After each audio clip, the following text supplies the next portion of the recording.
All right. Beautiful ladies and gentlemen. Welcome to day 3 of 28 Days of Self Love.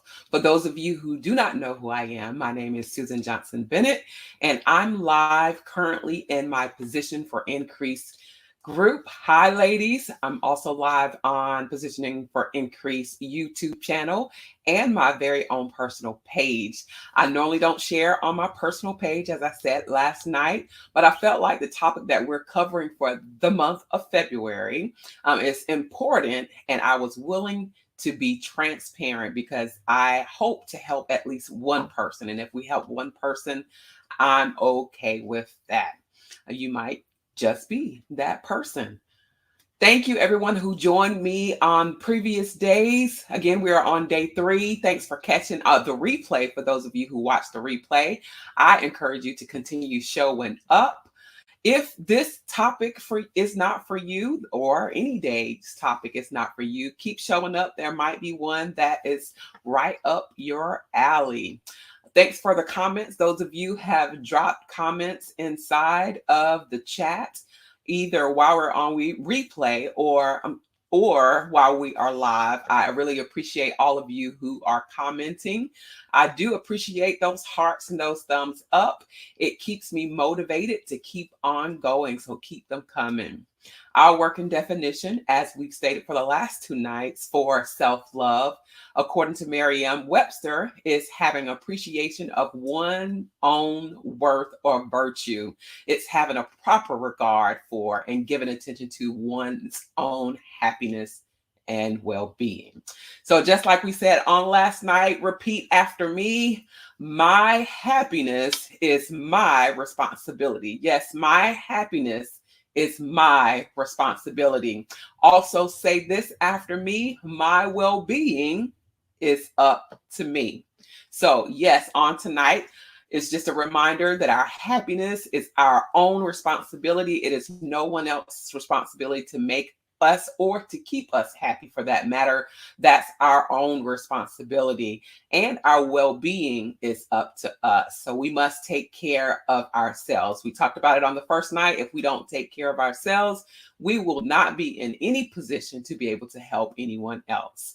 So before we jump into day 3, I want to share the National Suicide Prevention Lifeline again. We will do this every night for the duration of this challenge, or whatever you want to call it. The National Suicide Prevention Lifeline number is 1-800-273-8255. Again, 1-800-273-8255.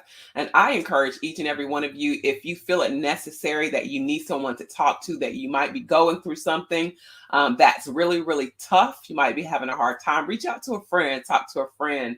If that's not helpful, reach out to a counselor or a therapist. And if you feel, again, like you're at the end of your rope and you can't take it no more, reach out to that National Suicide Prevention Lifeline. There is help out there for you. If no one's told you on today already, I want you to know that you are necessary, you are needed, and you are loved. I do love you all on tonight. Let's do a recap for day 2. Day 2, we talked about confronting our critic. We said that everyone has one, right? And we weren't talking about anyone else. We said the enemy is sometimes our inner me. So our inner me is sometimes our inner me. And we talked about how we must silence that critic. And if we don't, it will keep us from reaching our full potential. So we also said that by recognizing it as for what it is, and once that inner critic starts speaking up, when it speaks, we need to ask, is what the inner critic, what we're saying to ourselves, is it true? And if we find out that, hey, if there is some truth to it, is that truth final, or is that truth fixed? Is it something that we can improve upon? And if that is the case, we have to use that word yet. So I'm not there yet, which gives us an opportunity to be a better person on tomorrow, should we see tomorrow. All right. We also said that we need to change our mind and change our thoughts. And we said that a changed mind is a renewed mind. And so that brings us to day three. Day three, our topic on tonight is focus on your strengths. Focus on your strengths. So, we all have a tendency to focus on our weaknesses, the things that we can't do. I bet if I were to ask you to write a list of your weaknesses on tonight, you would probably give me, a lengthy list. I can write a list of weaknesses I have, but if I were to ask you about your strengths, what would you say? In the chat, go ahead, drop in the chat. Just give me one of your strengths. What do you think one of your strengths are? All right. I would say by identifying and practicing our strengths on a continual basis rather than focusing on our weaknesses, it helps us to improve our physical, our mental, and our social well being. So, we talked about how our inner critic and comparison can cause us to be in a place of depression if we're always comparing where we are and what we have or what we do to someone else, or if we're also always in our head thinking and listening to that inner critic. It can bring us to a place that, we're low or we're depressed. And so on tonight, I encourage you to begin thinking about those things that are positive about you. Think about your strength. We're happier, we're healthier, and we're more confident, more engaged and satisfied when we know what our strengths are and when we're operating in them and we're cultivating them. Everyone is excited and easily moved into action when they feel comfortable doing what they're doing. And I know that to be true. You feel more comfortable, self-aware, and productive when you focus on your strengths rather than focusing on your weakness.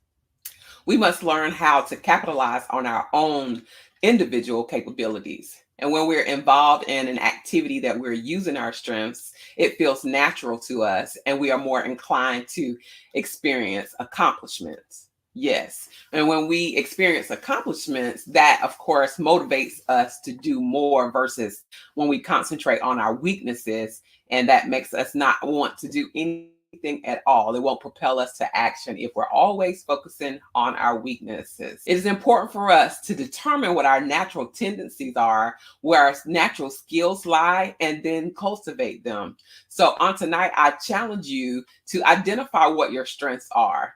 Be able to name them. And once you know what they are, then you can concentrate on them. So my question for you is, what core strengths make you unique, valuable, and passionate? So some of us don't know what our strengths are. And a lot of times we can ask those people that are closest to us that we trust to be able to share what they think that our strengths are.